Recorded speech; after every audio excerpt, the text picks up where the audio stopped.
Let's go over how I did with my September budget as a 24-year-old recovering super spender who's slowly but surely trying to develop healthier financial habits. I like to use an app on my phone called Money Manager to track my budgeting and expenses. As I'm still learning and assessing my spending habits, I only have a couple of budgets in place: eating out, clothes, shoes, and accessories, car stuff, groceries, and hygiene. For hygiene, I budgeted $30 and spent $17.93. I try to buy products that come in larger bottles and are more on the inexpensive side, so I don't have to buy things as often. For groceries, I budgeted $140 and spent $115.61. Keep in mind, I also live with my parents, so the $115 that I spent on food doesn't fully reflect all the food that I consume this month, as it's mostly just for things like breakfast, lunch, and snacks. For car stuff, this includes things like repairs and gas. Fortunately, I only needed to pay for gas this month, so for my $90 budget, I spent $78.97. And now for the things I went heavily over budget for. For clothing, accessories, and shoes, I budgeted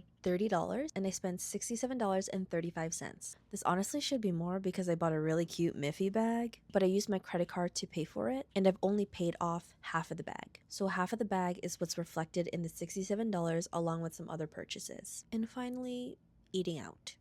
I budgeted $200 and I spent $419.65. From that, $102.69 was spent for lunch, $223.42 for dinner, $51.01 for beverages, mainly boba, and $42.53 for snacks. That was definitely the biggest blow, but honestly, I don't regret it, especially since back then most of the money I spent was on things I didn't need. At least with eating out, a very small portion was actually spent on buying food when I was too lazy to cook.